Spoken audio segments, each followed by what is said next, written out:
Continuamos na guerra, né? Isso que eu ia perguntar para você, porque a gente tem visto aqui várias análises mostrando como as economias da Rússia, as economias da China e dos Estados Unidos têm pontos de ligação, né? Então, por exemplo, a China é a maior detentora de títulos do Tesouro americano. Os americanos dependem de muita coisa que vem da China, dependem de muita coisa que exportam para a China. Enfim, há interesses convergentes em diversos setores ali. E aonde vai essa briga? Pois é, isso daí é o ponto de estrangulamento na realidade, porque como você acaba de dizer, existe aí essas cadeias de valor, né, essas cadeias de produção entre Estados Unidos e China, elas são muito, muito integradas e tem várias coisas que empresas americanas importam da China que não são produzidas, são partes, componentes, coisas dessa natureza, que não são produzidas em outros países, são produzidas hoje em dia somente na China. Como o iPhone. Então, Oi? O iPhone. Como, por exemplo, o iPhone, exatamente. Como, por exemplo, partes e componentes que entram no iPhone. Isso é um excelente exemplo. Que é um bem de consumo final, né? E que, evidentemente, agora vai ser impactado por esse agravamento aí da guerra comercial.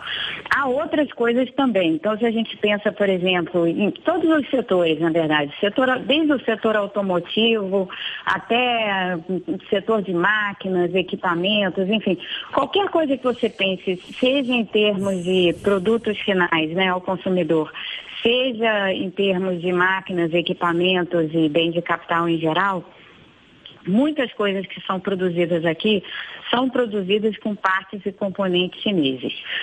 Essas partes e componentes chineses são compradas pelas empresas americanas ou porque elas não têm outro substituto no mundo, porque não existe outro país que faça exatamente daquela forma para as empresas americanas, ou porque, se elas forem produzidas em outros países no mundo, elas são mais caras.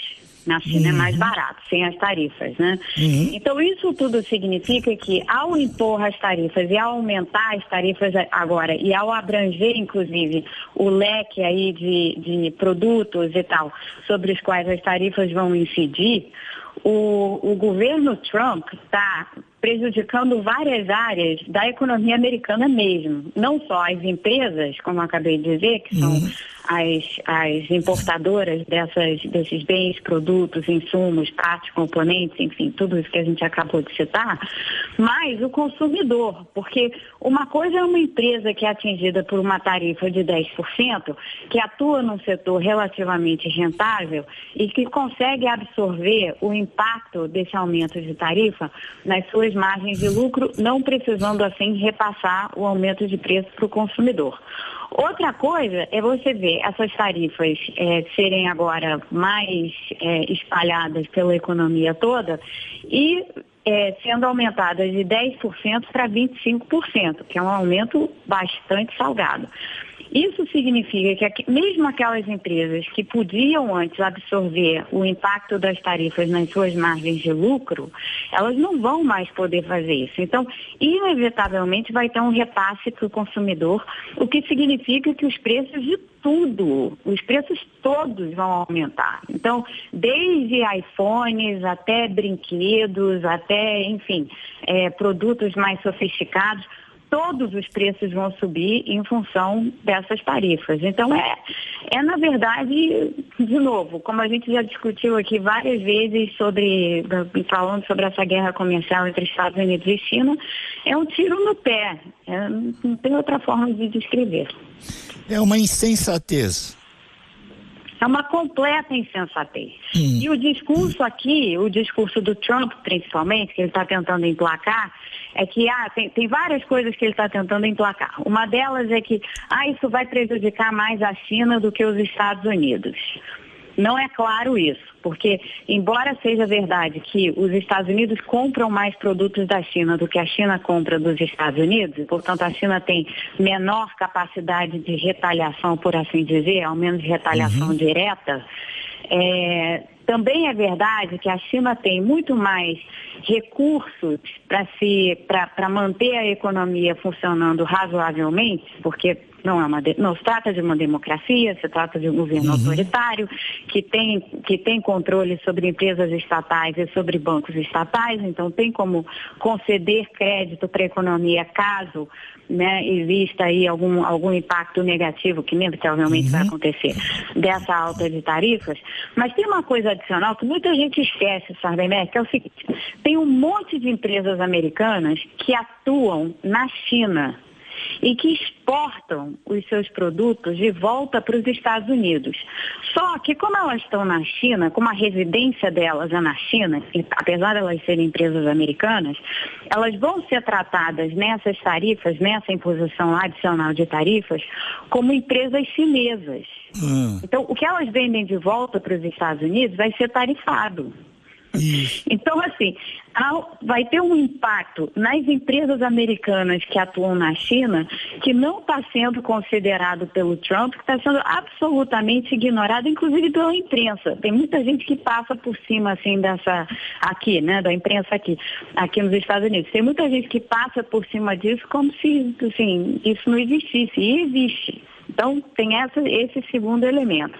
O terceiro elemento que o Trump fica tentando vender o tempo inteiro é que o aumento das tarifas aumenta as receitas do Tesouro americano.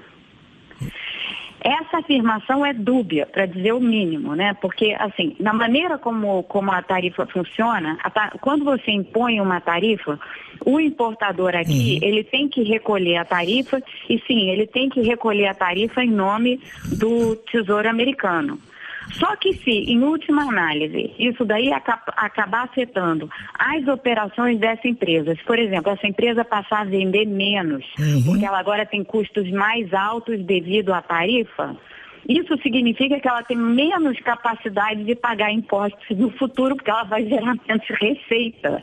Né? Então, assim, uma coisa desfaz a outra. Então, há uma falta de entendimento que é incrível, assim, nos últimos dias, quando você acompanha os vários tweets do Trump a respeito desse escalonamento aí da guerra comercial entre China e Estados Unidos. Tem uma porção de equívocos absolutos, que tem ressonância com a população, porque entender tarifas não é uma coisa tão simples assim. E, inclusive, a gente lá lá eu digo lá porque hoje eu estou trabalhando de casa, mas lá no Peterson Institute, onde eu trabalho, a gente está, nesse momento, preparando, e eu sou uma das autoras, a gente está preparando como se fosse assim uma coisa explicativa, não é um relatório, não é um blog, mas é uma espécie de lista de explicações bem básica, assim, sobre como funcionam as tarifas e o que é verdade e o que não é verdade nessa retórica do governo, nessa retórica da administração Trump. Tá certo. Mônica De Bolle. Obrigado, Mônica. Até a semana. Obrigada, Sardenberg. Até a semana. Acho que a gente vai continuar falando disso por meses. Agora, me diga uma coisa. Quem quiser acesso a esse trabalho que vocês estão fazendo... Isso vai estar online. Não está ainda, porque a gente está acrescentando algumas referências, né? Então tem assim um texto, que é um texto explicativo bem simples, assim, bem fácil de seguir.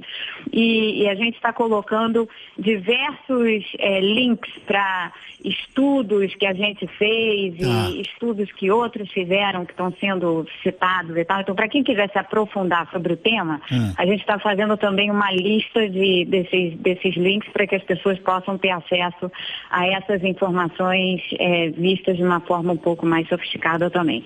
A gente está no processo de acabar isso, deve ir ao ar, imagino eu, ou no fim do dia hoje ou amanhã, em algum momento. E é público, tudo que está no nosso site. Ah, mas como é que eu chego lá? É www.p de pedra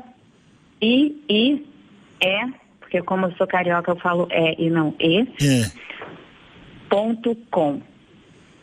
De novo, www.p de pedra .com. Com. Então é I de igreja e E de é. É de é, exatamente. Alô.